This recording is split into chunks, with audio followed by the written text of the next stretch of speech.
He walked into prison with a headline stitched to his back. Killer. Monster. The world had already decided. 3 years later, he walked out, and nobody could explain why. What changed? There are two things you need to know up front. One is fragile. The other is dangerous. Both will follow him for the rest of his life. The room smelled like bleach and fear. A metal table. A detective. Crime scene photos spread like evidence of a life. John's hands were cuffed. His breath came in jagged bursts. He laughed once.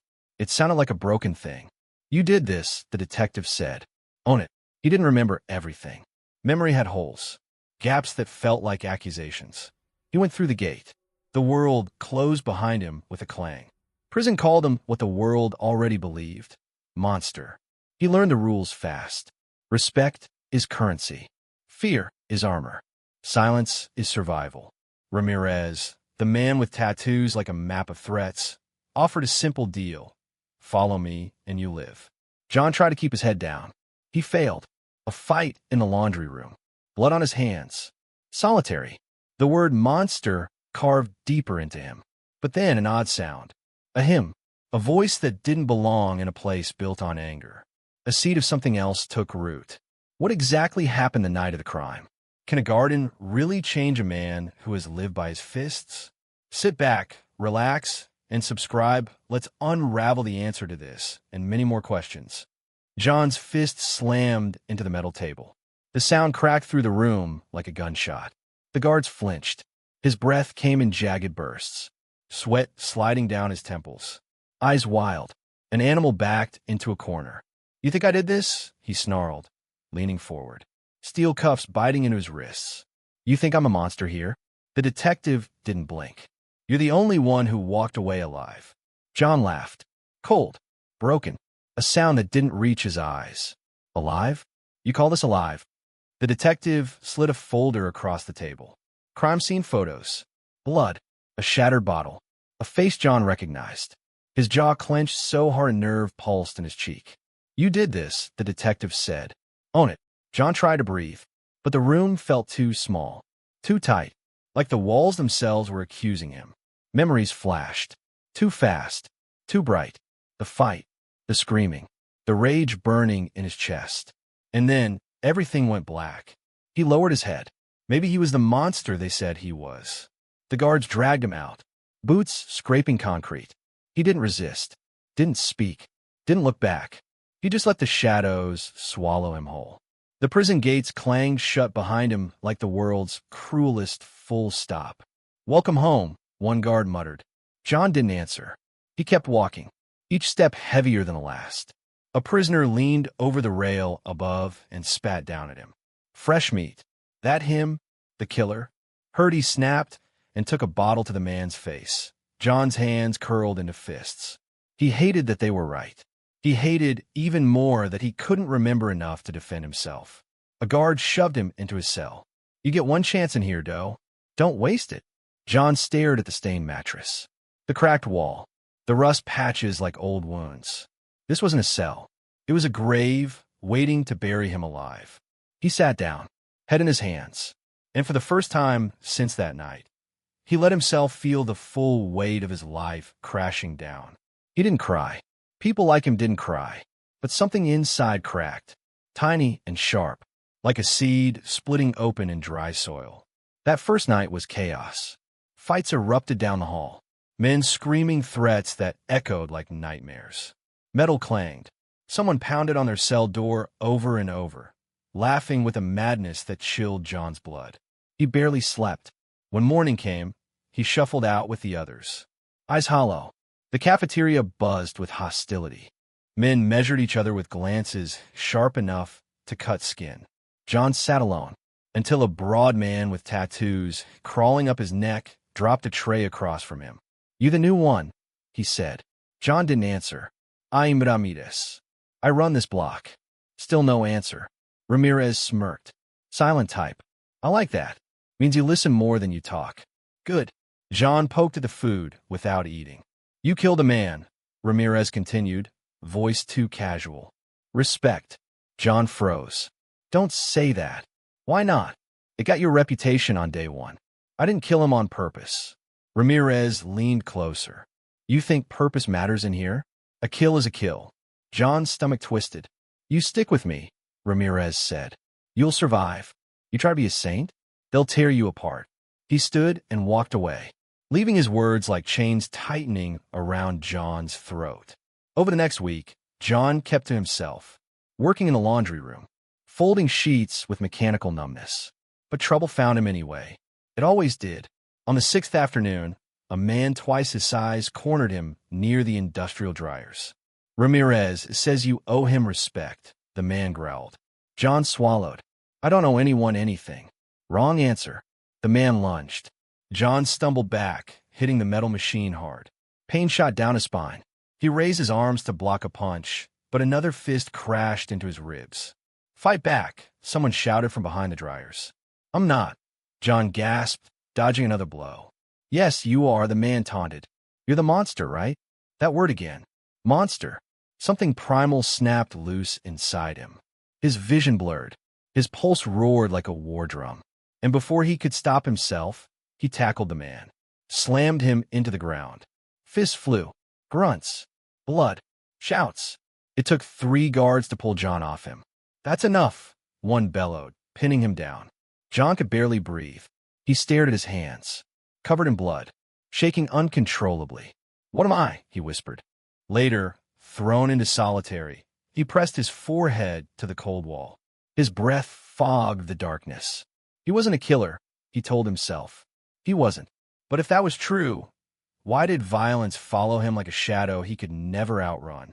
Hours passed, maybe days. Time dissolved. Somewhere down the corridor, a voice sang softly. A hymn, a melody John faintly recognized from childhood. Its gentleness cut through the silence like a warm blade.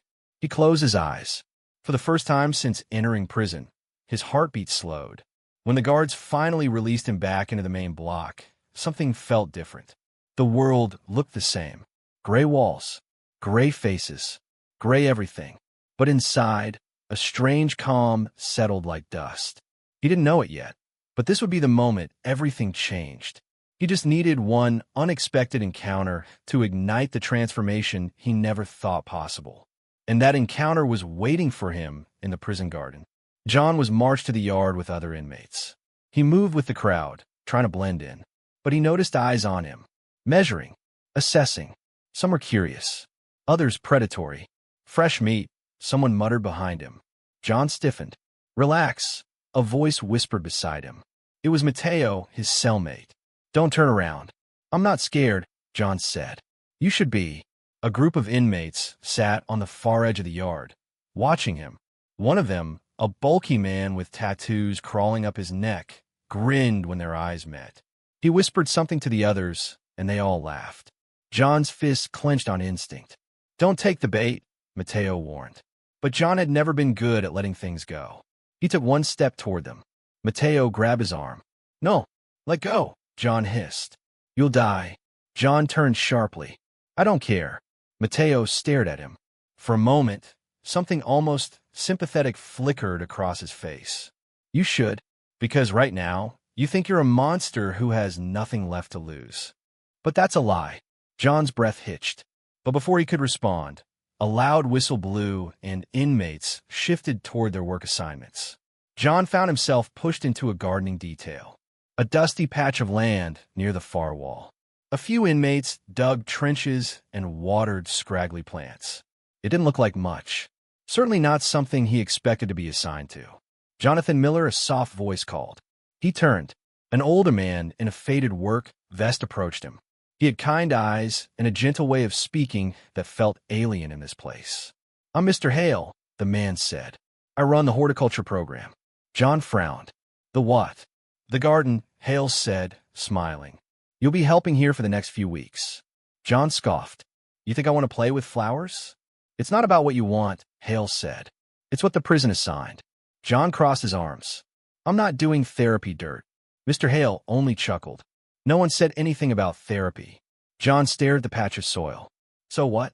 You want me to plant tomatoes and magically become a better person? Well, Hale said, I've seen stranger things happen. John shook his head and walked away. But Hale called out again. John! He paused. Just give it 1 day.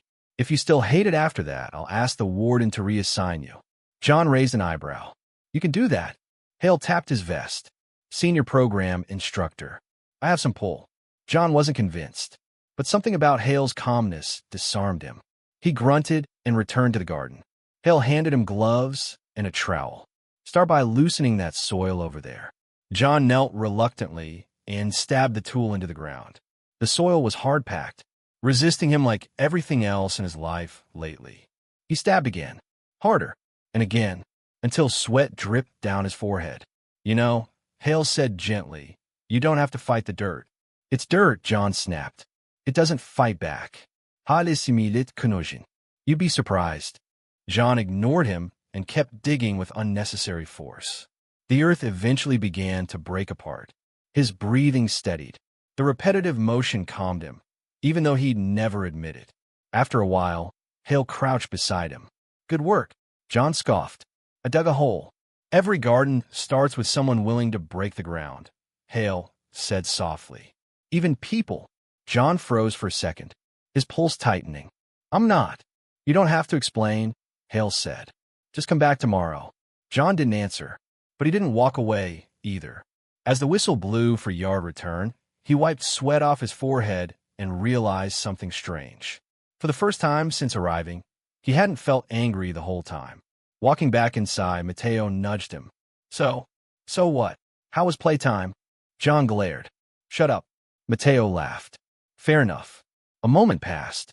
Then Mateo said something unexpected. Sometimes the garden helps, even if you don't want it to. John didn't respond, but for the first time, the words didn't sound completely ridiculous. And just as the cell bars clanged shut, a soft voice in the back of his mind whispered something he hadn't heard in a long time. You can still change. John wasn't sure when the garden became more than soil and plants to him. But the first time he saw the fragile sprout he had planted push through the earth, something unexplainable cracked open inside him. He crouched over it every morning, the early light cutting through the metal fencing, casting long prison shadows on the young leaf trembling in the wind. He didn't understand why it mattered so much. Maybe because it was the first thing in years that hadn't shrunk away from him. It only grew. One afternoon, as he watered the row of seedlings, Officer Daniels approached. You're spending a lot of time here lately, the officer said, not unkindly. John wiped his hands on his jumpsuit. It's the only place that doesn't feel like this. He didn't have another word for it. This cage, this consequence, this version of himself. Daniels studied him quietly, then nodded to the plants. Funny thing about seeds. They don't care who plants them. They just grow if you give them what they need. John didn't know how to respond, so he stood there in silence. Daniels walked off, leaving him with the soft rustle of leaves and the uncomfortable weight of hope pressing against his chest. By evening, word of John's dedication had spread around the block. Some inmates found it amusing. Others didn't like it. One of them, Red Thompson, approached him during meal break. Red was the kind of man the whole yard stepped aside for. You're getting soft, Johnny, Red said, sliding onto the bench across from him. His voice was casual. Too casual. Dangerous in the way a blade's gentle shine is dangerous. I'm not looking for trouble, John said, keeping his head down. That's the thing, Red replied. Trouble don't care what you're looking for. A few inmates nearby chuckled. John felt their eyes crawling across him like insects. Red leaned forward. We all got jobs in here. You're growing flowers now. Goo. His tone curled with threat. Just don't forget who runs this place when the guards ain't looking. John didn't answer. He couldn't. Any wrong word would invite disaster. Red gave him a long stare before standing. Watch your soil, Gardner. That night, John barely slept. For years, his survival depended on being the monster people expected him to be. Now, people were noticing he wasn't that anymore, and that made him vulnerable. The garden had opened a door inside him, but it could also get him killed. The next morning, when he reached the garden, his stomach dropped. His row of seedlings had been kicked apart, soil overturned, leaves crushed, water buckets spilled. It wasn't subtle. It was a message. John knelt there slowly, his jaw tightening. For a moment, his old instincts flared, rage rising like wildfire. Destroying things was easy. He had lived his whole life proving that. But destruction hadn't saved him before, and it wouldn't save him now. He took a breath, then another, and with shaking hands, he began replanting what he could. Officer Daniels found him still working hours later. "John," he said quietly, crouching beside him, "you don't have to fix this alone.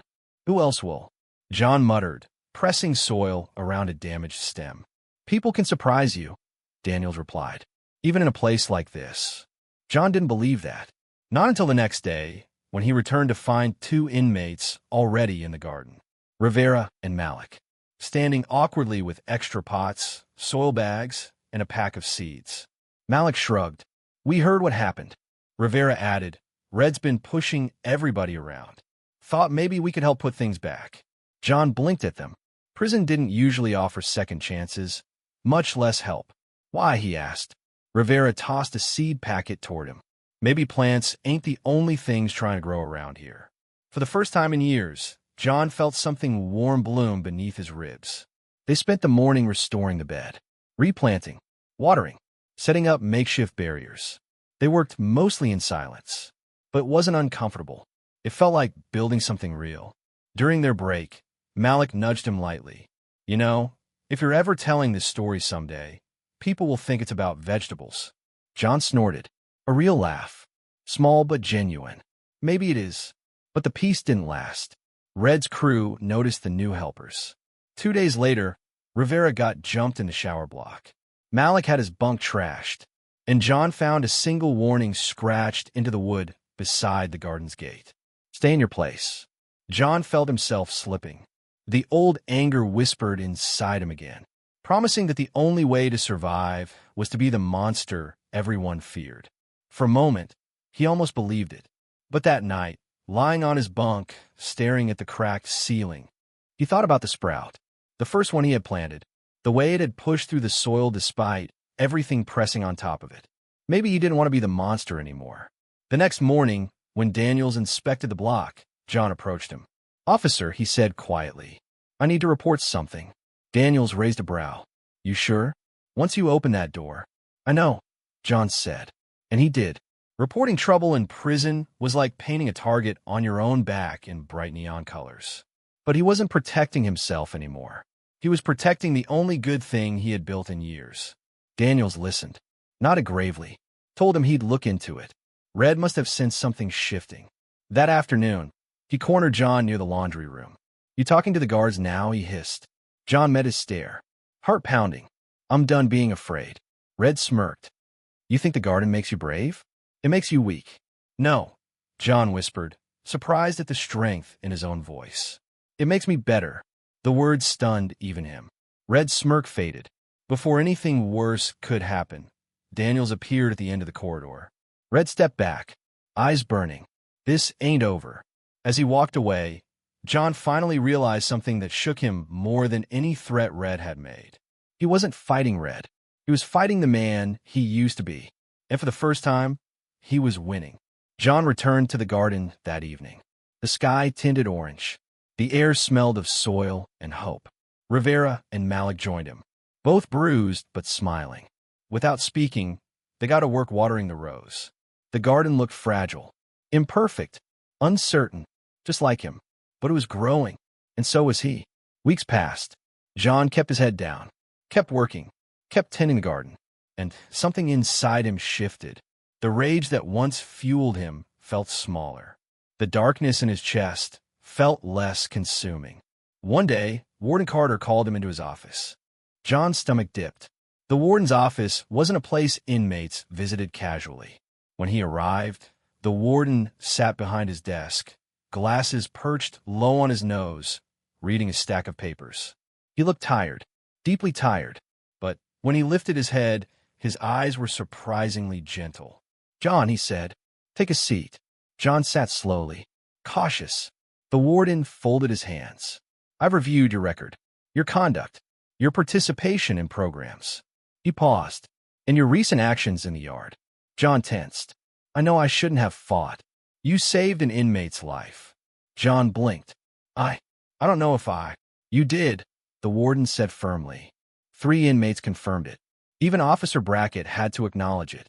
John tried to read his expression, but the man gave nothing. "Why did you do it?" the warden asked. John looked down. "Because he didn't deserve to die. Because I was there. Because if I didn't stop it, I'd be part of the problem again." He exhaled. "I'm trying, sir. I'm trying to be better." Warden Carter nodded slowly, like he'd been waiting to hear those words. "You've been recommended for the restoration program." John's chest tightened. He had heard whispers about it. An intensive rehabilitation and community training program, usually for inmates closer to release. "I'm not eligible," John said. "I still have years." "You were approved," the warden interrupted. "Your behavior, your initiative, your progress is significant. The program could drastically reduce your sentence if you complete it." John's breath caught. "Are you serious?" "Very." For a moment, the world felt lighter than air. A chance. A real chance. "But," the warden continued, his tone shifting, "there's pressure from certain staff to reject your placement. Specifically Officer Brackett." John swallowed hard. "However," the warden said, leaning back, "I don't believe in denying a man the chance to change because of another man's biases." He extended a form across his desk. "If you want the program, sign it." John stared at the paper. His hand trembled as he reached for the pen. He hesitated only a second before signing. "Report to the South Wing workshop tomorrow at 6 a.m., the warden said. "Don't be late." John nodded, stood, left the office with a mixture of fear and hope twisting inside him. As he stepped back into the hallway, Brackett was waiting. The officer's eyes flicked down to the folded form in John's hand. "So it's true," Brackett muttered. "Warden's letting you rats run programs meant for real men." He shook his head. "You think you're going to walk out of here one day a free man?" John didn't respond. He walked past him, each step steadier than the last. The next morning before dawn, he stepped into the workshop. It wasn't what he expected. Quiet, spacious. Tools hung neatly on the walls. A few inmates were already there, wearing blue jumpsuits instead of orange. An instructor, Ms. Green, looked up as he entered. "You're John," she said simply. "Grab gloves. We start with restoration today." John nodded. Grab gloves. Join the others. The day was long, painfully long. His muscles screamed. His palms blistered. He messed up measurements, dropped tools, sawed crooked lines. He cursed under his breath more than once. But every time he failed, the instructor made him restart. Patiently, firmly, without judgment. By noon he was drenched in sweat. But something unexpected happened. He felt alive, focused, challenged in a way violence never gave him. Months turned into years. John completed the program. Then another, and another. He taught other inmates how to garden, how to build, how to find stillness in the noise. He became a mentor, a leader, a man people looked up to instead of feared. And one day, after serving his time with the kind of quiet dignity few believed possible, the gates opened, and John walked out, not as the monster who entered, but as the man he chose to become. Years later, John stood at the edge of a small community garden, the one the volunteers had helped him plant in the empty lot behind the shelter. The early morning sun spread soft light over the leaves, giving them a shimmering, almost sacred glow. It was quiet, peaceful in a way his life had never been before prison, before regret, before the long, slow walk toward redemption. He placed his palms on the wooden railing and exhaled slowly. Everything in him felt still, calm. He had never known calm like this. Footsteps approached behind him. "You're here early," Rosa said softly. She stepped beside him, brushing soil from her hands. "You couldn't sleep?" "I slept," he said, "but I kept thinking about today." She nodded. "Your speech." "My past," he corrected gently. "And what comes with sharing it." Rosa studied him with warm, perceptive eyes. "You've already done the hard part. Changing. Telling the story is just you planting more seeds." He chuckled faintly. "I'm starting to sound like you. That's how you know it's working." Later that day, John stood on stage in front of hundreds of people. Families, students, volunteers, people he'd helped, people he'd never met at all. He adjusted the microphone. The room quieted instantly. "My name is John," he began, voice steady but soft. "Some of you know me. Some of you know the version of me from the news years ago, and some of you don't know me at all. But today, I want to talk about the man I used to be and the man I'm trying to become. Murmurs rippled. John continued. I went to prison a monster, he said plainly. I was angry, reckless, drowning in pain I didn't understand. And I hurt people. I destroyed lives. I will carry that weight until my last breath. A few people leaned forward, eyes glistening. But something happened behind those walls. Something I didn't expect. He told them about the garden. The old man who taught him patience. The nights he stayed awake listening to men cry into their pillows. The first sprout he ever nurtured. The volunteers who saw goodness in him before he could see it in himself. As he spoke, people wiped their eyes. Some nodded. Some bowed their heads. The air grew thick with emotion. What I've learned, he continued, is that redemption isn't a destination. It's a choice you make every day, even on the days it feels impossible. Especially then. He inhaled deeply. If you're listening to me right now, and you feel broken or lost, or like you've ruined everything, you need to know something. The garden within you isn't dead. It just needs tending. Silence. Then someone sniffed. Someone else exhaled shakily. John lifted his chin. And if my story has touched you, if something in it reaches you or reminds you of someone you love, I want you to stick around, to walk with me through this journey. Because I promise you, I'm still learning. And I'd like to learn with you. He paused. If you'd like to hear more stories like this, or continue walking this path with me, subscribe. Comment. Let's talk. Let's grow. Let's change lives together. The hall erupted into applause. John stepped back from the mic, overwhelmed by a wave of emotion, so strong he had to steady himself. Tears blurred his vision. People rose from their seats. Some clapped. Some cried. Some simply stood, hands over their hearts. Rosa met him at the bottom of the steps and wrapped her arms around him. You did it, she whispered, voice trembling. I'm not done, he whispered back. This is just the beginning. Outside, the sky was streaked with gold. Volunteers surrounded him, shaking his hand, hugging him, thanking him. A teenage boy named Dion shoved a notebook at him. You got to sign this. I'm telling my whole school I know you. John laughed, signing the paper carefully. Make sure you tell them the truth, he said. That you're a hero? Dion replied. That I'm trying, John corrected softly. As the crowd drifted away, Rosa placed a hand on his arm. Come on, she said. The garden's waiting. He nodded. Let's go. And as they walked toward the car, the warm light washing over them, John felt the truth settle deep within him. He had gone to prison a monster. He had come out a miracle. But most of all, he had come out someone capable of planting life where there had once been nothing but ruin. And the garden within him was finally growing. This isn't a fairy tale. It's not a clean redemption arc with a bow. It's messy. It's human. It's full of contradictions. A man who could break a face learned to plant a seed. A place built on punishment taught him patience. A system that expected him to fail gave him tools to try. Change didn't happen in one moment. It happened in thousands of small choices. In the decision to replant a crushed seed. In the choice to report threats. In the quiet work of teaching someone else how to hold a trowel without breaking it. Here's the hard truth. People don't change because they're forgiven. They change because someone gives them a reason to try. Because someone believes the garden inside them might still grow. Because they decide day after day to water it. If this moved you, don't let it end here. Subscribe for more stories that ask the hard questions. Comment below. What would you do if you found a sprout in a place built for breaking people? Share this with someone who needs to see that small things can become dangerous miracles. And if you want more, hit the bell. We'll keep the garden alive together.